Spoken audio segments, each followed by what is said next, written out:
So south ఫేస్గా Revanth emerge అవ్వడం వెనక reason ఏంటి? నేషనల్ పాలిటిక్స్ ఇంకేదన్నా మీరు సీఎం కావాలని గోల్ అయిపోయింది, వేరే గోల్ ఏమైనా పెట్టుకున్నారా? లేదు నర్సింగ్, నేను 10 years 2034 వరకు ఏ గోల్ లేదు. 1994లో 2 సార్లు తెలుగుదేశం పార్టీకి అధికారం ఇచ్చారు. 2004 నుంచి 2 సార్లు కాంగ్రెస్ పార్టీకి అధికారం ఇచ్చారు. 2014 నుంచి 2 సార్లు బీఆర్ఎస్కి అధికారం ఇచ్చారు. 2024 నుంచి 2 సార్లు నాకు అధికారం ఇస్తారు ప్రజలు. నాకు స్పష్టత ఉంది. 2034 వరకు ఇక్కడనే ఉంటా, ఈ ప్రజల కోసమే పనిచేస్తా. $1 trillion ఎకానమీని అక్కడికి తీసుకెళ్ళి 2047కి $3 trillion ఎకానమీ ఏదైతే మన నరేంద్ర మోడీ గారి ముందు స్పష్టంగా చెప్పినాం, భారతదేశం $30 trillion ఎకానమీ ఏదైతే వికసిత్ భారత్ 2047 లక్ష్యంగా పెట్టుకున్నారో, ఈరోజు మనము 3% లోపల జనాభా ఉంటే 5% జీడిపి కంట్రిబ్యూట్ చేస్తున్నాం.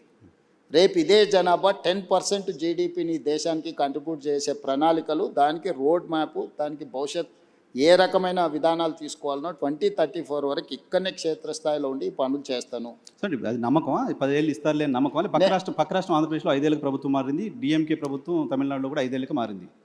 నా జీవితంలో నేను జడ్పీటీసీ అవుతా అనుకున్నప్పుడు జడ్పీటీసీ అయినా, నేను ఎమ్మెల్సీ అవుతా అనుకున్నప్పుడు ఎమ్మెల్సీ అయినా, ఎమ్మెల్యే కావాలనుకున్నప్పుడు ఎమ్మెల్యే అయినా. 2014లో ఎంపీ అవుతా అని చాలా ప్రయత్నం చేసింది, నీకు కూడా తెలుసు కదా. కాకపోతే 19లో అయినా అదే మల్కాజ్గిరి నుంచి, 14లో కూడా మల్కాజ్గిరి నుంచి అవుతా అని చెప్పింది, తెలుసు కదా. అక్కడ మిస్ అయినా కూడా 19లో మళ్ళీ అక్కడి నుంచి అయినా.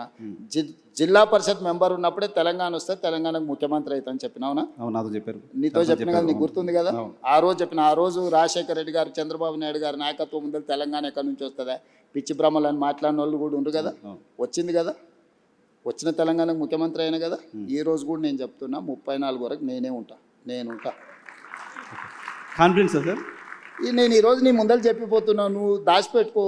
34 తర్వాత నేను జాతీయ రాజకీయాలు పోయినప్పుడు ఆ రోజు వచ్చి నువ్వు అడుగు. నువ్వు ఆ రోజు చెప్పి 34 వరకు ఇక్కడ 34 గెలిస్తే కూడా రేవంత్ రెడ్డి సీఎం గా ఉండరు, వెళ్ళిపోతారు. 34 తర్వాత మొత్తం 100% సీట్లు గెలిపించి కాంగ్రెస్కి అధికారం ఇచ్చినా కూడా నేను ముఖ్యమంత్రి పదవి తీసుకోను.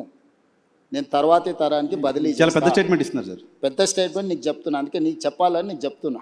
ఓకే, ఎందుకంటే నీకు ముఖ్యమంత్రి అని చెప్పిన రోజు నువ్వు ఆశ్చర్యపోయినావు, అది ఎట్లా సాధ్యం, జిల్లా జడ్పీటీసీ ముఖ్యమంత్రి అవుతాడా అని. ఆశ్చర్యం పోలే, మేము అనుకున్నాం కదా, మాట్లాడుకున్నాం చాలా సందర్భాల్లో. రోజు ఎవరైనా ఒక జడ్పీటీసీ ఇండిపెండెంట్గా గెలిచి రాష్ట్రం వస్తే నేను ముఖ్యమంత్రి అవుతా అంటే ఎవరైనా నమ్ముతారా? నమ్మరు కదా. సో ఇది నోట్ చేసి పెట్టుకోవచ్చు. 34 తర్వాత రేవంత్ రెడ్డి తెలంగాణ. ఈ రోజు మాట్లాడే ప్రతి మాట నువ్వు దాచిపెట్టుకో నీ లైబ్రరీలో, నీకు అవసరమైనప్పుడల్లా చూసుకో.